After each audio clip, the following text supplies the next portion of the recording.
আসসালামু আলাইকুম। আজকে আমরা পড়ব তৎপুরুষ সমাসের বাকি অংশ। গত পর্বে আমাদের তৎপুরুষ সমাসের চতুর্থী তৎপুরুষ পর্যন্ত হয়েছিল। আজকে আমরা পড়ব পঞ্চমী তৎপুরুষ থেকে। পঞ্চমী তৎপুরুষ সমাস। পঞ্চমী তৎপুরুষ সমাসে কি হবে? পঞ্চমী বিভক্তি লোপ পাবে। তাহলে আমরা বলতে পারি যে তৎপুরুষ সমাসের পূর্বপদে পঞ্চমী বিভক্তি লোপ পায়, যেমন হতে, থেকে, চে ইত্যাদি, তাকে পঞ্চমী তৎপুরুষ সমাস বলে। পঞ্চমী তৎপুরুষ সমাস সেটাই হচ্ছে অপাদান তৎপুরুষ সমাস।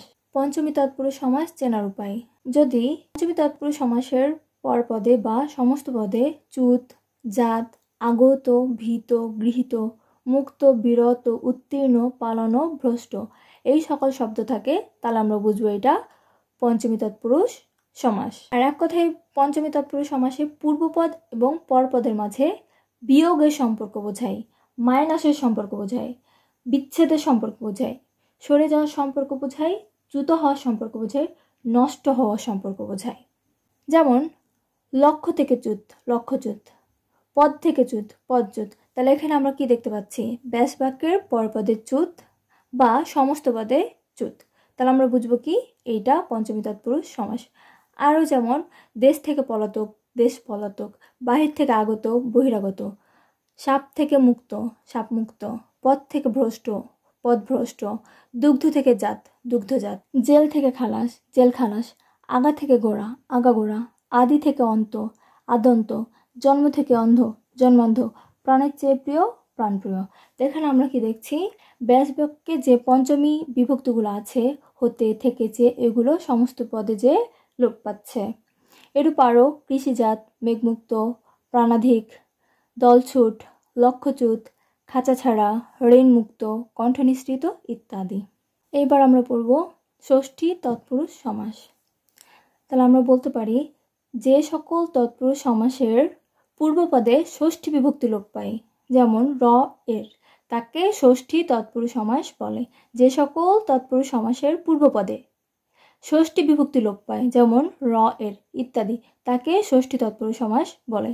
যেমন চায়ের বাগান, চা বাগান। এখানে মূল শব্দ কি? চা। এখানে কি বিভক্তি যুক্ত ছিল? এর। এখানে সমস্ত পদে এসে দেখতে পাচ্ছি যে এর এই বিভক্তিটা লোপ পেয়েছে। সো আমরা এটা বলতে পারি এটা ষষ্ঠী তৎপুরুষ সমাস। রাজার কন্যা, রাজকন্যা। রাজা হচ্ছে মূল শব্দ, এখানে কোন বিভক্তি যুক্ত ছিল? র। কিন্তু সমস্ত পদে এসে আমরা দেখছি যে র বিভক্তিটি লোপ পেয়েছে। ছাত্রের সমাজ, ছাত্র সমাজ। বাদরের নাচ, বাদর নাচ। ষষ্ঠী তৎপুরুষ সমাসের আরও কিছু নিয়ম আছে, যেমন ব্যাস বাক্যে যদি কাল বা সময়ের কোনো অংশ পরে থাকে, ব্যাস বাক্যে যদি কাল বা সময়ের কোন অংশ পরে থাকে, তাহলে সমস্ত পদে এসে তা পূর্বে চলে আসে। যেমন অন্যের পূর্বভাগ, পূর্বাহ্ন, অন্যের অপরভাগ, অপরাহ্ন, অন্যের মধ্যভাগ, মধ্যাহ্ন, অন্যের সায়ংভাগ, সায়াহ্ন।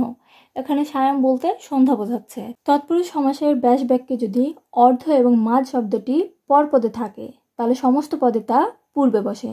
ব্যাস বাক্যে যদি অর্ধ এবং মাঝ শব্দটি পরপদে থাকে, তা সমস্ত পদে এসে পূর্বে চলে আসে। যেমন পথের অর্ধেক, অর্ধপথ। তাহলে অর্ধটা পরপদে ছিল, কিন্তু সমস্ত পদে এসে দেখছি আমরা প্রথমে চলে আসছে। রাত্রির অর্ধেক, অর্ধরাত্র। পথের মাঝ, মাঝপথ। তাহলে এখানে পথের মাঝ, মাঝটা কি ছিল? পরপদে ছিল, কিন্তু সমস্ত পদে এসে দেখা যাচ্ছে যে পূর্বে চলে আসছে। দরিয়ার মাঝ, মাঝ দরিয়া। আর একটা নিয়ম, যে বহুবচন বা সমষ্টিবাচক শব্দ যদি পরপদে থাকে, তৎপুরুষ সমাসের বহুবচন বা সমষ্টিবাচক শব্দ যদি পরপদে থাকে, তা ষষ্ঠী তৎপুরুষ সমাস হয়। যেমন পুষ্পের রাজি, পুষ্পরাজি। ছাত্রের বৃন্দ, ছাত্রবৃন্দ।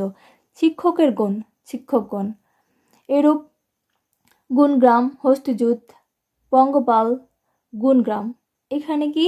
রাজি, বৃন্দ, গণ, গ্রাম, যুত, পাল, গ্রাম, এগুলো হচ্ছে সমষ্টিবাচক বা বহুবচন শব্দ। এইগুলো দেখছি আমরা পরপদে যুক্ত আছে। সো এটাকে আমরা বলতে পারি এটা হচ্ছে ষষ্ঠী তৎপুরুষ সমাস।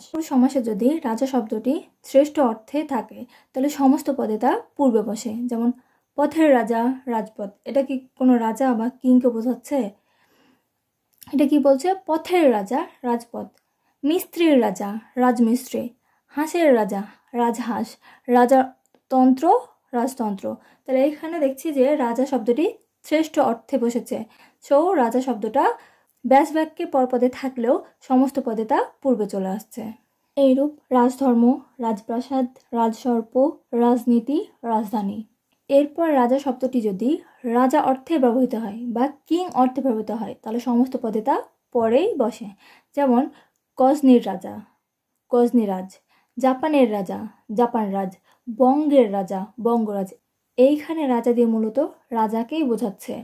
আবার শিশু, শাবক, দুগ্ধ, অণ্ড, ডিম্ব যদি তৎপুরুষ সমাসের পরপদে বা সমস্ত পদে যদি থাকে, এই সকল শব্দগুলো যদি তৎপুরুষ সমাসের পরপদে বা সমস্ত পদে থাকে তাহলে এটা আমরা বুঝবো ষষ্ঠী তৎপুরুষ সমাস।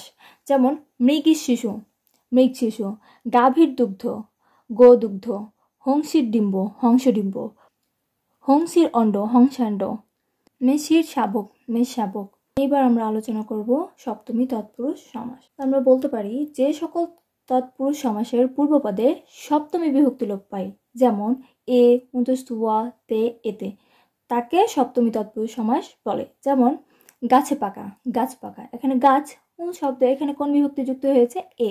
এটা কোন বিভক্তি?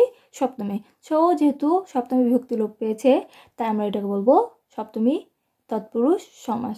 রাতে কানা, রাত কানা, বনে ভোজন, বন ভোজন, দিবায় নিদ্রা, দিবানিদ্রা, অকালে পক্ষ, অকাল পক্ষ, পরলোকে গত, পরলোকগত। এরূপ সংখ্যাগরিষ্ঠ, সংখ্যালঘু, আকাশ ভ্রমণ, গলা ধাক্কা, ঘর পোড়া, রাত জাগা, বনবাস, মনমরা, অধ্যয়নরত। আজকে এ পর্যন্তই। আমরা পরবর্তী ক্লাসে সমাসের যে ভাগগুলো আছে সেইগুলো পড়ব এবং অন্যান্য সমাস নিয়েও আলোচনা করব।